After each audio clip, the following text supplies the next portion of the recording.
आप देख रहे हैं वर्मा सर एडवांस जी के चैनल में जीके से संबंधित महत्वपूर्ण क्वेश्चन, वन लाइनर क्वेश्चन। चलिए शुरू करते हैं। मूत्र अम्लीय का पीएच मान होता है, मूत्र अम्लीय का पीएच मान जो होता है मूत्र का वो होता है 6 होता है, और 7 से ऊपर जो है वो क्षारीय होता है। अगर पीएच मान 7 से ऊपर है तो क्षारीय होगा, और 7 से कम है तो अम्लीय होता है। नेक्स्ट क्वेश्चन देखिए, मूत्र का रंग पीला होता है, मूत्र का रंग जो पीला होता है यूरोक्रोम के कारण होता है, यूरोक्रोम के कारण पीला होता है। नेक्स्ट क्वेश्चन देखिए, मेंढक के हृदय में कितने भाग होते हैं? मेंढक के हृदय में जो भाग होते हैं वो 3 भाग होते हैं, मेंढक के हृदय में 3 भाग होते हैं। नेक्स्ट क्वेश्चन देखिए, मनुष्य के हृदय में कितने प्रकोष्ठ होते हैं? मनुष्य के हृदय में जो प्रकोष्ठ होते हैं वो 4 होते हैं, मनुष्य के हृदय में 4 प्रकोष्ठ होते हैं। 2 अलिंद के, 2 निलय के होते हैं, इस तरह से होते हैं। नेक्स्ट क्वेश्चन देखिए, भाप और विद्युत इंजन कहाँ बनाए जाते हैं? भाप और विद्युत इंजन जो बनाए जाते हैं वो चित्ररंजन में बनाए जाते हैं, चित्ररंजन में बनाए जाते हैं। नेक्स्ट क्वेश्चन देखिए, रेल के डिब्बे कहाँ बनाए जाते हैं? रेल के डिब्बे जो बनाए जाते हैं पेराम्बूर और कपूरथला में बनाए जाते हैं, पेराम्बूर और कपूरथला में बनाए जाते हैं। नेक्स्ट क्वेश्चन देखिए, मानव शरीर में जल की मात्रा शरीर के भार का होता है, मानव शरीर में जल की मात्रा जो होती है वो शरीर के भार का 10% होती है, 10% होती है। नेक्स्ट क्वेश्चन देखिए, शरीर में प्रचुर मात्रा में पाया जाने वाला तत्व है, शरीर में जो प्रचुर मात्रा में तत्व पाया जाता है वो ऑक्सीजन पाई जाती है, ऑक्सीजन पाई जाती है, रक्त में ऑक्सीजन ज़्यादा होती है। नेक्स्ट क्वेश्चन देखिए, मनुष्य के शरीर में जल होता है, मनुष्य के शरीर में जो जल होता है वो 65 से 80% होता है, 65 से 80% शरीर में होता है, 65 से 80%, लेकिन शरीर के भार का जो होता है वो 10% होता है। नेक्स्ट क्वेश्चन देखिए, मानव शरीर का सामान्य ताप होता है, मानव शरीर का सामान्य ताप जो होता है वो 98.6 फ़ारेनहाइट होता है, या केल्विन में देखा जाए 310 केल्विन होता है, या सेल्सियस में देखा जाए तो 37 सेल्सियस होता है। और यदि तापमान 37 सेल्सियस से ज़्यादा हो जाता है तो मनुष्य के लिए वो कठिन हो जाता है, इसलिए गर्मी में उसको दिक्कत होती है मनुष्य को। नेक्स्ट क्वेश्चन देखिए, उगते हुए सूर्य का देश किसे कहा जाता है? उगते हुए सूर्य का देश जो कहा जाता है वो जापान को कहा जाता है, जापान को कहा जाता है। नेक्स्ट क्वेश्चन देखिए, मनुष्य में मेरुदंड से कितनी जोड़ी तंत्रिका निकलती है? मनुष्यों में मेरुदंड से जो तंत्रिकाएँ निकलती हैं वो 31 जोड़ी तंत्रिकाएँ निकलती हैं, 31 तंत्रिकाएँ निकलती हैं। नेक्स्ट क्वेश्चन देखिए, गुणसूत्र की खोज किसने की थी? गुणसूत्र की जो खोज की थी वाल्डेयर ने की थी, वाल्डेयर ने गुणसूत्र की खोज की थी।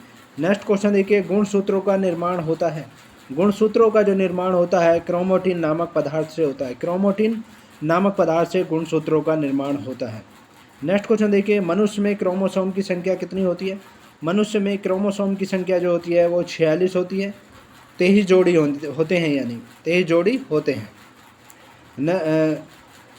23 पिता के होते हैं और 23 जो होते हैं वो माता के होते हैं। नेक्स्ट क्वेश्चन देखिए, सुबह का तारा और भोर का तारा किस ग्रह को कहा जाता है? सुबह का तारा और भोर का तारा किस ग्रह को कहा जाता है? वो शुक्र ग्रह को कहा जाता है, और सबसे चमकीला तारा भी शुक्र ग्रह को ही कहा जाता है, क्योंकि और पृथ्वी की जुड़वा बहन भी शुक्र ग्रह को कहा जाता है, क्योंकि यह पृथ्वी के सबसे ज़्यादा निकट तारा है। नेक्स्ट क्वेश्चन देखिए, जीवन की सबसे छोटी रचनात्मक एवं कार्यात्मक इकाई है, जीवन की सबसे छोटी रचनात्मक एवं कार्यात्मक इकाई जो है वो कोशिका होती है। नेक्स्ट क्वेश्चन देखिए, सबसे छोटी जीवित कोशिका है, सबसे छोटी जीवित कोशिका जो होती है माइकोप्लाज्मा होती है, माइकोप्लाज्मा होती है। नेक्स्ट क्वेश्चन देखिए, शरीर की सबसे लंबी कोशिका है, शरीर की सबसे लंबी कोशिका जो होती है वो तंत्रिका तंत्र की होती है, तंत्रिका तंत्र की सबसे लंबी कोशिका होती है। नेक्स्ट क्वेश्चन देखिए, तंत्रिका तंत्र की रचनात्मक एवं क्रियात्मक इकाई होती है, तंत्रिका तंत्र की रचनात्मक एवं क्रियात्मक इकाई जो होती है न्यूरॉन होती है, न्यूरॉन होते हैं। नेक्स्ट क्वेश्चन देखिए, हॉट स्पॉट क्या है? हॉट स्पॉट क्या है? उच्च स्थानिक जैव विविधता का तंत्र है हॉट स्पॉट, उच्च स्थानिक जैव विविधता के तंत्र को हॉट स्पॉट कहा जाता है। नेक्स्ट क्वेश्चन देखिए, एम स्ट्रिप्स शब्द कभी कभी समाचारों में किस संदर्भ में देखा जाता है? एम स्ट्रिप शब्द जो है कभी कभी समाचारों में देखा जाता है, ये किसके लिए देखा जाता है? तो ये देखा जाता है बाघ अभ्यारण्यों के रख रखाव के लिए देखा जाता है, बाघ अभ्यारण्यों के रख रखाव के लिए देखा जाता है, जो बाघ जो मांसाहारी पशु होता है उसके अभ्यारण्यों के रख रखाव के लिए देखा जाता है। नेक्स्ट क्वेश्चन देखिए, कोशिका शब्द का निर्माण किसने किया था? कोशिका शब्द का निर्माण जो किया था रॉबर्ट हुक ने किया था, रॉबर्ट हुक ने कोशिका शब्द का निर्माण किया था। नेक्स्ट क्वेश्चन देखिए, कोशिका का आनुवंशिक पदार्थ है। कोशिका का आनुवंशिक पदार्थ जो है डीएनए है। डीएनए कोशिका का आनुवंशिक पदार्थ होता है। नेक्स्ट क्वेश्चन देखिए, कोशिका अध्ययन क्या कहलाता है? कोशिका का अध्ययन जो कहलाता है वो साइटोलॉजी कहलाता है। साइटोलॉजी कोशिका का अध्ययन कहलाता है। नेक्स्ट क्वेश्चन देखिए, कोशिका के भीतर श्वसन का केंद्र होता है। कोशिका के भीतर श्वसन का जो केंद्र होता है वो माइटोकॉन्ड्रिया में होता है। माइटोकॉन्ड्रिया होता है। नेक्स्ट क्वेश्चन देखिए, पीतपिंड ये कॉर्पस लेटियम कहाँ पाए जाने वाली कोशिका की संहति है? पीतपिंड कहाँ पर पाए जाने वाली कोशिका की संहति है? ये अंडाशय में पाए जाने वाली कोशिका की संहति होती है पीतपिंड। नेक्स्ट क्वेश्चन देखिए, समसूत्री विभाजन होता है। समसूत्री विभाजन जो होता है कायिक कोशिका में होता है। कायिक कोशिका में समसूत्री विभाजन होता है। नेक्स्ट क्वेश्चन देखिए, अर्धसूत्री विभाजन होता है। अर्धसूत्री विभाजन जो होता है लिंगी जनन करने वाली कोशिका में होता है। लिंगी जनन करने वाली कोशिका में होता है। नेक्स्ट क्वेश्चन देखिए, अमरूद, अंगूर, शरीफा तथा टमाटर के खाने योग्य भाग हैं। अमरूद, अंगूर, शरीफा तथा टमाटर के जो खाने योग्य भाग हैं वो फलवित्ती होते हैं। फलवित्ती होते हैं। नेक्स्ट क्वेश्चन देखिए, आम, पपीता तथा बेर के खाने योग्य भाग हैं। आम, पपीता तथा बेर के खाने योग्य भाग जो हैं वो मध्य फलवित्ती होते हैं। मध्य फलवित्ती होते हैं। नेक्स्ट क्वेश्चन देखिए, जब भालू का छिलका उतारते हैं, जब आलू का, यहाँ पर आलू है, ये आलू का छिलका उतारते हैं तो हम छिलके में किसे उतारते हैं? जब हम आलू का छिलका उतारते हैं तो हम छिलके में किसे उतारते हैं? पेरिडर्म, परिध को उतारते हैं। पेरिडर्म को उतारते हैं। नेक्स्ट क्वेश्चन देखिए, फूल गोभी का खाने योग्य भाग है। फूल गोभी का जो खाने योग्य भाग होता है वो पुष्पक्रम होता है। पुष्पक्रम होता है। नेक्स्ट क्वेश्चन देखिए, हल्दी में पीले रंग का कारण क्या है?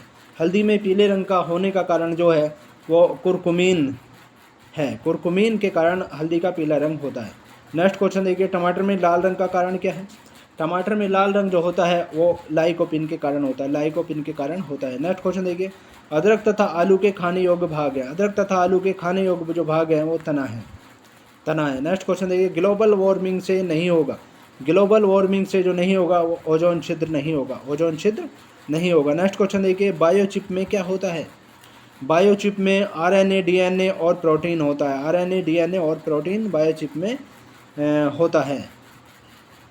नेक्स्ट क्वेश्चन देखिए, दूध में पाई जाने वाली शर्करा है। दूध में जो शर्करा पाई जाती है वो लैक्टोज पाई जाती है। लैक्टोज पाई जाती है। नेक्स्ट क्वेश्चन देखिए, सबसे लंबा कृमि या वर्म है? टेप वर्म होता है। सबसे लंबा कृमि या वर्म जो होता है कीड़ा वो टेप वर्म होता है। नेक्स्ट क्वेश्चन देखिए, कपड़ा सुखाने तथा दूध से मक्खन निकालने वाली मशीन कार्य करती है। कपड़ा सुखाने तथा दूध से मक्खन निकालने वाली मशीन जो कार्य करती है वो अपकेंद्रीय बल के सिद्धांत पर कार्य करती है। अपकेंद्रीय बल के सिद्धांत पर कार्य करती है। नेक्स्ट क्वेश्चन देखिए, दूध से क्रीम निकालने पर घनत्व, दूध से यदि क्रीम निकालते हैं तो उसका घनत्व बढ़ता है। घनत्व बढ़ता है। नेक्स्ट क्वेश्चन देखिए, कुप्फर कोशिकाएं वे कोशिकाएं हैं जो यकृत में पुरानी और टूटी फूटी लाल रुधिराणुओं को नष्ट करती हैं। कुप्फर कोशिकाएं वे कोशिकाएं होती हैं जो यकृत में पुरानी और टूटी फूटी लाल रुधिराणुओं को नष्ट करती हैं। नेक्स्ट क्वेश्चन देखिए, डीएनए संश्लेषण को प्रभावित करता है। डीएनए संश्लेषण को जो प्रभावित करता है वो साइटोकाइनिन करता है। साइटोकाइनिन करता है। तो ये थे जी के संबंधित महत्वपूर्ण क्वेश्चन। नेक्स्ट पार्ट में आपसे फिर मुलाकात होगी। तब तक के लिए शुक्रिया। Thanks so much.